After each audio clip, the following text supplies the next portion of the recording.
дар бораи ман инқадар гапҳои бардуруғ менависӣ? изо намекашӣ? изо намекашам.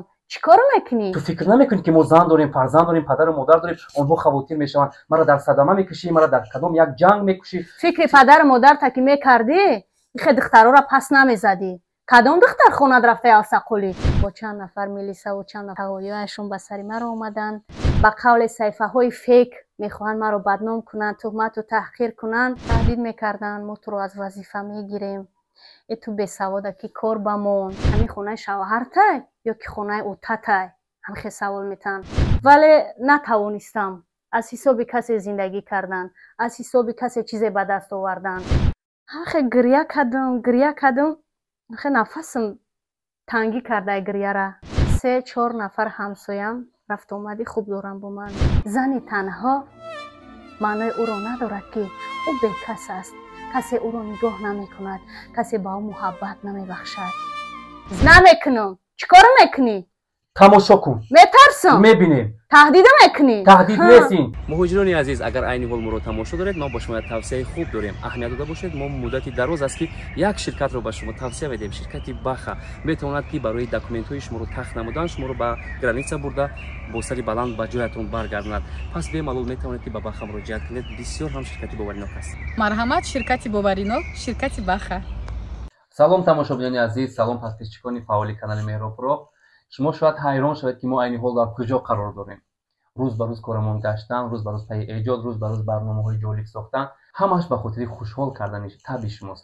дӯстони азиз, хавотир нашавед, мо айни ҳол қарор дорем дар хонаи яке аз бонуони интернет, оне ки ҳамеша дар интернет фаъол аст, мардум дӯст медоранд, журналист аст, журналисти ҳирфаӣ аст. биёед ин бонуро ба ҳари шумо шинос мекунам. мо ваъда дода будем ки ба хонаи ӯ меҳмон мешавем ва инак ҳамун фурсат даст дод ки мо имрӯз қадам занем ба хонаи Меҳрафрӯз Мемонзода. саломат бошед рустамҷон. салому дуруд мегӯям ба тамошобинони ютуб канали Меҳробро, ба ҳама нафароне ки барномаҳои Рустам Азимиро бо завқ, бо таб, бо диққат гӯш мекунанд, тамошо мекунанд. мегӯянд ки чун меҳмон оядат, дилшод мебош, зибанди дарду ғам озод мебош. меҳмон атои худо аст. аз омаданатон, аз лутфатон, аз он ки маро ёд кардед, суроғ кардед, дар ҳақиқат шод гаштам.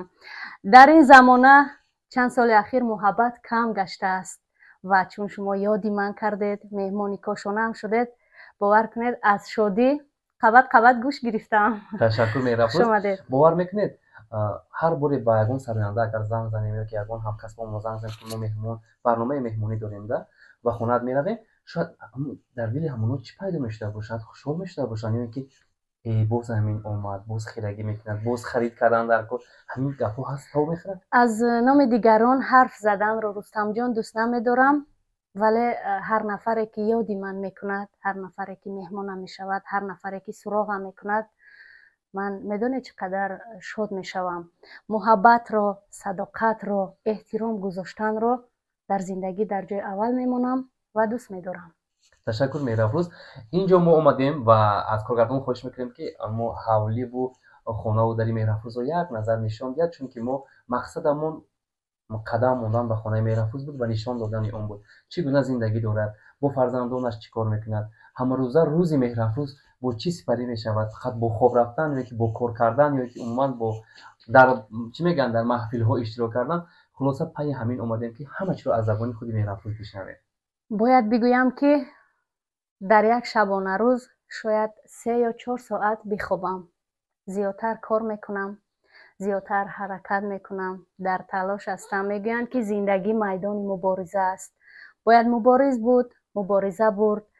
ҳаракат мекунам ки худам, фарзандонам дар ҳаёт, дар зиндагӣ пеши касу нокас, марду номард сархам накунем. тавонам ки аз уҳдаи ҳама мушкилиҳои ҳаёт ба осонӣ бароям ва нолаи нони даҳани худам, фарзандонамро пайдо созам. хоб бисёр намеравам.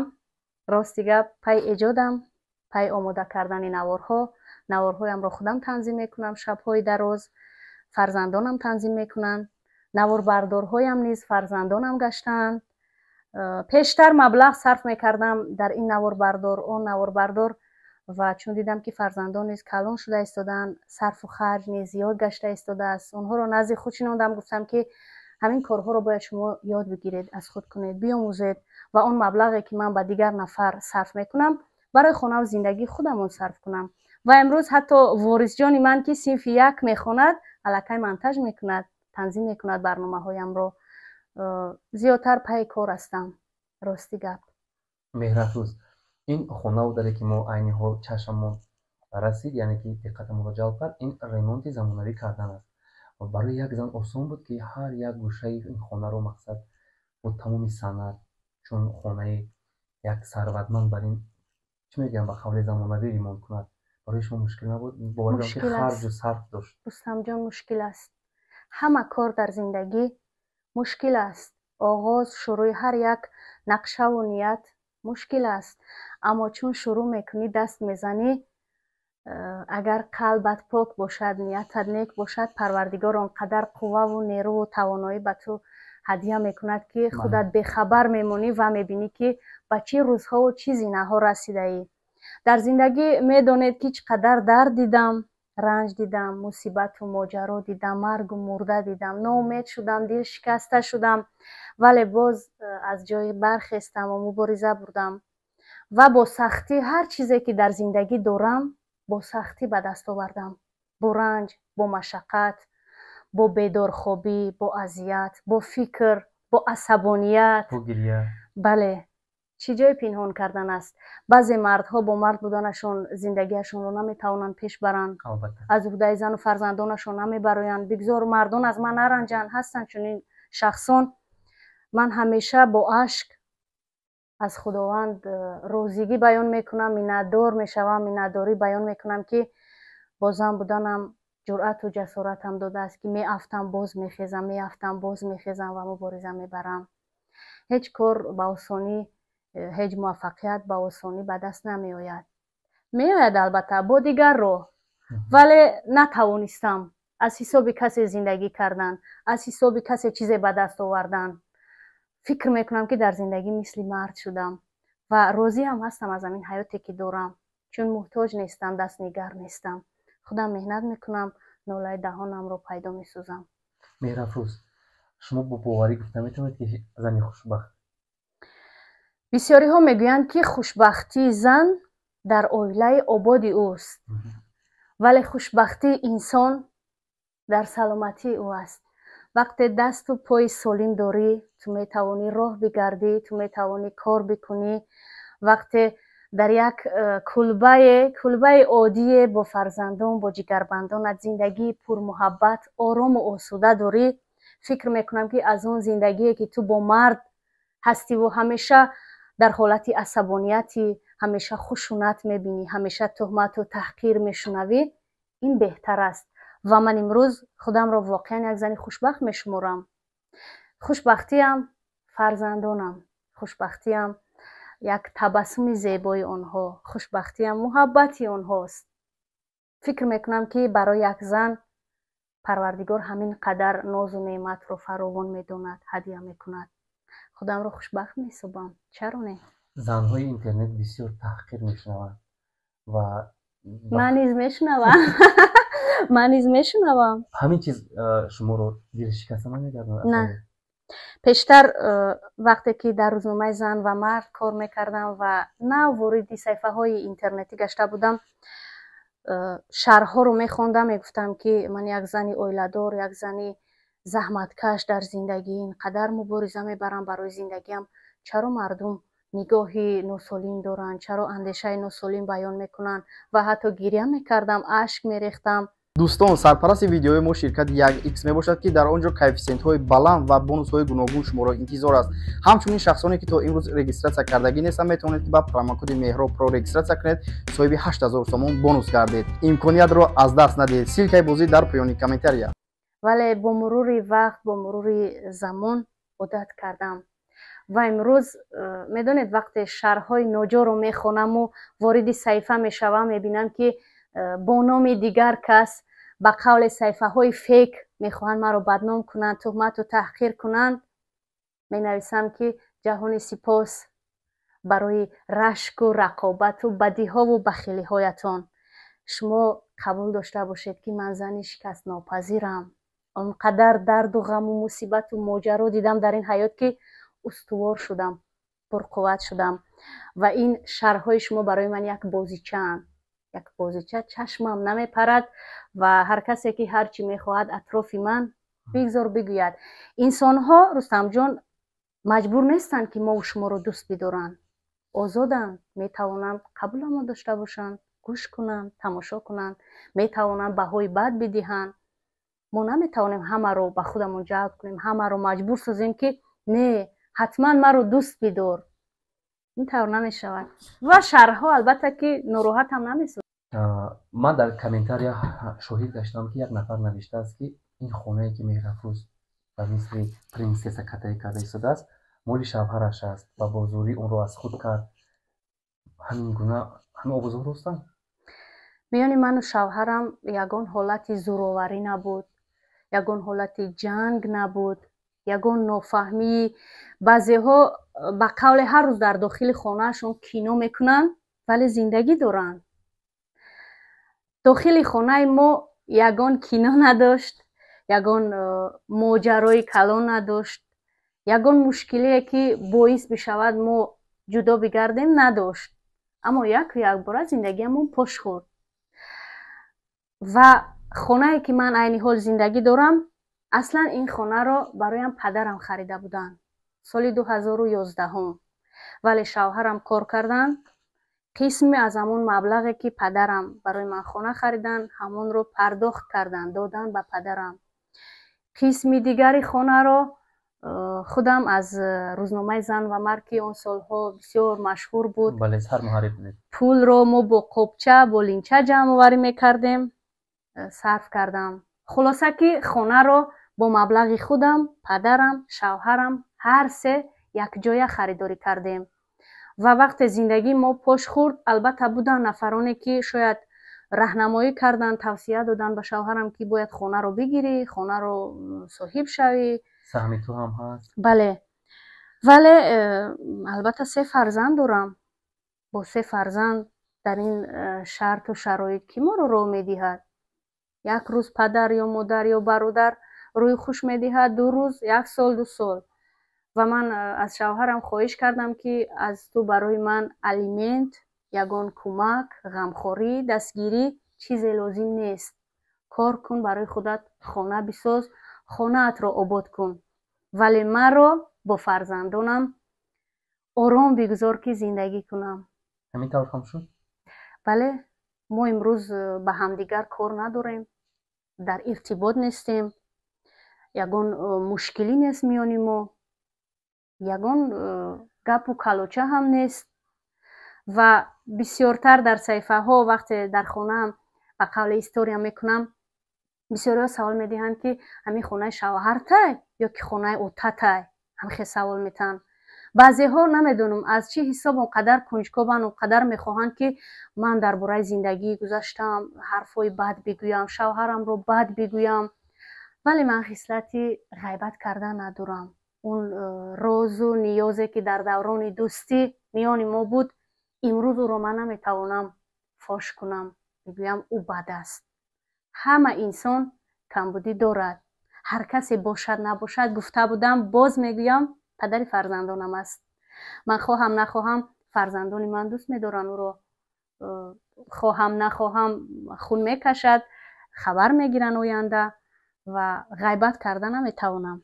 بله مهرافروز، یک سوال دیگر دارم. شما بعد از برنامه‌ای که ما 2 ماه قبل پیشکش مردم زده بودیم بسیار بود دوست داشتن شما رو. برای چی؟ به خاطر ترانه‌هایی که در دل زن‌ها و در دل زندگی آنها بله. پیشکش کرده و بسیار کامنت‌های خوب هم گرفت. میتونید باز یک پارچه از همون دردنامه دلی خود برای تماشاچیان یک ترانه؟ البته رستم جان، چرا نه. میخوام که زمزمه کنم یک شعری واقعا پر محتوا رو. مرحبا. چه تنهایی که در جاه و جلال خویش دلگیرم، چه تنهایی که در جاه و جلال خویش دلگیرم، میان 4 دیواری بلند و سخت تقدیرم. مرو از من، مرو از بر، مرو که به تو میمیرم، بر روزی سخت و تنهایی دل و دستی که میگیرم. مرو از من. آفرین مهرافروز، بسیار صمیمی، بسیار یک در حقیقت میتوانند که پردرد زمزمه سازید. از همین جهت شما رو بسیار دوست می‌دارم. زنده باشین. این همه درد مردم است فکر میکنم، چون شما در یک روزنامه کار کردید که همیشه جمعه با شما در تماس و در ارتباط بود. بسیاری سوال میدهند که اپای مهرافروز برای چی همیشه شعر و ترانه های غم انگیز میگویید؟ شوهرتون رو اینقدر دوست میدارید که هنوز هم باید او میسوزید. خنده میآید. ایجادکار باید که در همه موضوع یک شعر، یک ترانه، یک سخن نوشته تواند، قرائت کرده تواند.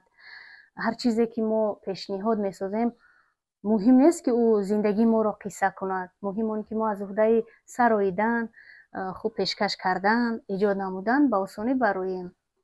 و هرچند که بارها گفته بودم و باز تکرارا میگویم، قسمی از شعر و ترانه ها به زندگی خودم تعلق دارن، قسم دیگر برای بیننده عزیزم. ولی باز هم تکرار به تکرار از من میپرسن چی درد دارید، چی مشکل دارید، با کی عاشق شدید، در عشق خیانت دیدید، ناامید دل شکستید که همیشه شکایت از عشق میکنید. نه، در زندگی اونقدر دلم پرقوت است، تکیه به خدا میکنم، دلپوری خودم هستم که شکست رو نمیپذیرم. ولی چون تماشابینم رو با همین شعر و ترانه ها پیدا کردم، میخوام که باز هم زیاد کنم چون این شعر و ترانه های دردآلود رو. و بسیاری ها حتی به شهر کلوب توی رفته بودم، یک اویله بسیار با آبرو کلان شونده مرا دعوت کرده بودن به حیث راوی. برابر وارد خانهشون شدن گفتن که من ثبت میکنم برای خودم، تو همون شعری از من خبر بگیر و بخوان. من برای همین شعرت رو اونقدر دوست میدارم، احترام میکنم و زمزمه کردم. دنیا غنیمت است، از من خبر بگیر. دنیا غنیمت است، از من خبر بگیر. هر لحظه قیمت است، از من خبر بگیر. این جامعه خزان، این رنگ زعفران، پند و نصیحت است، از من خبر بگیر. و در آخر همین مصرع ها گفته بودم که همه ما با مرور وقت، زمان، هر وقت که خداوند خوب در قسمت و سرنوشت ما نوشته کرده باشد، میبرد ما رو به نزد خودش.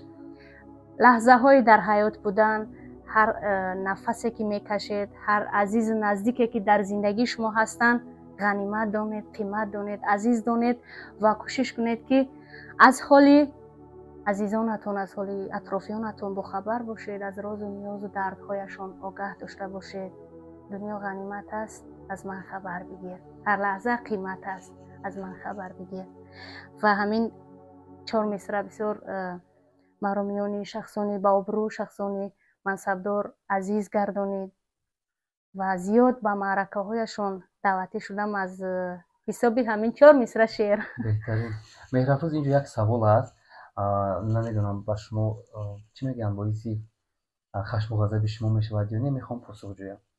در طول کاری شما من شاهد گشتم، چندین نفران گفتند که مهرافروز با چندین از ستاره های محبوب و مشهور کشور ماجرا کرده است، سود و سود کشی کرده است، حقارت و دشنام گپشون گرفته است، به سرتون اومدن. خلاصا میخوام که از این ماجرا حرف زنیم. من در شو بیزنس روبرو شده بوده. بله، من که در روزنامه زن و مرد کار میکردم، اون سالها صفحه های اینترنتی نبودن و به خاطر مردم رو جلب کردن به روزنامه و زیادتر به فروش رفتن روزنامه، البته سرلوحه هایی میموندم که بعضا به عزت نفس هنرمندان میرسید. بله، به قول پیار میکردیم، سنساسیا میکردیم و روزنامه نشر میشد. راهبر پیشتره جمعیت چرخ گردون شادروان اکبرعلی ستارov روحشان شاد باشه، بسیار انسان خوب بودن و روزنامه نشر میشدن. روز پنجشنبه الکی مهمان قبول میکردن. بعد مرا فریاد میکردن ای دختر تو قرار نمیشینی یگان چیزی نمینویسی که بسرم. بسر شما میومدن؟ بله، بسر من میومدن، چون من بعد نشریه روزی پنجشنبه کمی خواب میرفتم تا ساعت 10. بعد که کار میرفتم، رحمتی اکبرعلی ستارov میگفتن که فلان فلان هنرمندان با چند نفر میلیسه و چند نفر هواییشون به سر مرا اومدن، تو رو میخواستن بینن. میشد حالتهای بحث و جنگ و ماجرا و میگذشت با میرفت. حتی تلفنی؟ بله، تهدید میکردن ما تو رو از وظیفه میگیریم، تو بسواده که کار بموند، از وظیفه گپ میزنیم تو رو پیش میکنن و بعد من هم با عصبانیت جواب میدادم که مرا از وظیفه میگیرید اما کلای مرا گرفتن نمیتوانید، سوادی مرا گرفتن نمیتوانید. خلاصه که من هم زوری میکردم، جوان بودم، بحث میکردم، جنگ میکردم، چی جای پنهان کردم بود. بله، کنسرت ها میموندیم، جنجال ها میشد، بحث ها میشد، بسیار ماجراها میشد. بله، چرا نه؟ جای پنهان کردن نیست. بودن چنین حالت ها خیلی زیاد بودن. چون شما راوی بعض طرف هستید، ما با همون آوازخوان‌ها رو برو شوید سلام میکنید یا که روی تروش میکنید؟ بله، هنرمندی بود که نامش رو نمیگیرم، با من بسیار بحث و نفهمی های زیاد کرده بود. در شهر وحدت در توی بودیم، من راوی بودم، فکر کرد که من او رو معرفی نمیسازم، ولی آنگونه معرفی ساختم که از دیگر هنرمندان خوبتر و خود در حیرت موند. اول سلام نداد، سلام علیک کردم، یک علیک گرفت با اشاره و رفت. طبعش یک خیره شد و چون دید که من خوب معرفی کردم، بعدن اپا جان سلامت باشین، شما شیری نرین، گفته برآمده رفته. چنین حالت ها می شود. با دلیر خیرالدین، سالهایی که دلیر خیرالدین نو روی صحنه آمده بود، یک شعر بسیار خوب سرایده بود و در روزنامه اویله با سرلوحه‌ای که دختران به خانه من به خواستگاری می آیند یک مقاله نشر شد و من در روزنامه زن و مرد هفته دیگر نویسوندم که تو کی هستی که دختران به خانه تو خواستگاری بیایند، شأن و شرف دختر تاجیک رو پس نزن. و با او ما بحث کردیم، نافهمی ها شد. بعدی سالها باز در توی خواهرم او هنرمند بود. بله، خانه داماد می رویم، در طرف خانه هنرمندی که از طرف داماد دعوتی است، دلیر خیرالدین، خوب معرفیش کردیم. چندین هنرمندای دیگر آمدن، از نام من فیروزه حفیظова و شهرام ابوبکر، منیژه صبا و چندین نفران دیگر آمدن خدمت کردن. و بعد این باز در شهر حصار در یک توی دیگر یک جا شدیم، او رو خوب معرفی کردم. بعد میدانه چی گفت؟ دختری خوب بدای. دختری خوب بدای. اما سالا چی ما نسبتی تو فکرای ناسالم کردم، مقصد که همچون راهبری سختگیر و ناترس و بد قبول کردم. نکی تو دختری خوب بدای، انشالله همکاری میکنیم. و امروز ما در صحبتیم. حتی چند روز پیش یک کلیپی نوش در کشور ازبکستان آماده شد، استوریا کردم، تبلیغ کردم و سپاس هم گفت. خلاصه چنین حالت ها بسیارن. اگر من قصه کنم میدونید چند برنامه میشود. یعنی که شما شخصی که نگیر نیستی؟ نه، من کینه نمیگیرم نسبت هیچ نفر. وقتی عصبانی میشوم، اما حالت ممکنه اگون آوازم بلند شوه، ممکنه اگون حرفی سختتر گپ زنم، بعد 5 دقیقه باز به حالت اولا برمیگردم و کینه نمیگیرم. بید یک صحنه میبازه، من آوازخوان، شما ژورنالیستی گازیتا و پس از اون که شما درباره من یک سنساسیون آوازهای بردروغ میبرید، من به شما و میخورم و ماجرا رو میخوام در چشم تماشا ببینید. لحظه خوبش رو یا که بعدش رو؟ بعدش رو. لحظه بعدش رو. امروزها بد شده نمیتونم. امروزها بد شده نمیتونم. پیشتر جوان بودم، خوب مادر نبودم، میخواستم که روزنامه مشهور شود. مرا همچون راهبر، همچون سرمحرری که توانستم مقام و مرتبه پیدا کنم کوشش میکردم. امروز زیادتر کوشش میکنم که خوبی کنم، کارهای خوب انجام بدهم. بید یک شرط است، ما باید توانیم. خوب نه تو کی هستی؟ تو خودت کی هستی؟ درباره من اینقدر گپای بردروغ مینویسی؟ ایزو نمیکشی؟ ایزو نمیکشم. چیکار میکنی؟ تو فکر نمیکنی که ما زن داریم، فرزند داریم، پدر و مادر داریم، آنها خواتین میشوند، مرا در صدمه میکشی، مرا در کدام یک جنگ میکشی؟ فکر پدر و مادر تا که میکردی، این دخترها را پس نمیزدی. کدام دختر خونه رفته السقلی؟ دختر تاجیک در قدی کوچه مونده که خونه تا السقلی میره. من بچه خوشرویم. شان شرف دختر تاجیک قدر کن. تو هم خواهر داری، همسر داری، مادر داری، ایزو نمیکشی. قطعی من هفتهش نکن، قطعی من بحث نکن. ایوده بحث کردن قطعی من نمیبروی. зурӣ накарда аз сари ман. дар бораи ман чизе баровардӣ, аз тамоми гӯшҳои шаҳр тоза кун, ҷамъ кун, газетаатро бардор. намекунам. чӣ кора мекунӣ? тамошо кун, метарсам. мебинем. таҳдида мекунӣ? таҳдид нестин, дар шарм гӯши дор. фил ховӣ. як зан ҳастӣ, ту қадри мо бачаҳоя паст накун. ин як шӯхӣ буд, як шарт буд ва меҳрафрӯз ман мехоҳам ки як таронае ки аз зиндагии зане ки дар нима роҳ мондааст ва бехона будааст, ҳатто шавҳараш ба ӯ нигоҳ намекунад, эҳтиёҷ ба як вақти хуш дорад, мехоҳам ки як дардномае қисса кунед. чун шумо иҷодкоред, метавонед дар як лаҳза дар хотиратон оваред. ҷудоӣ аз шавҳар маънои анҷоми зиндагиро надорад.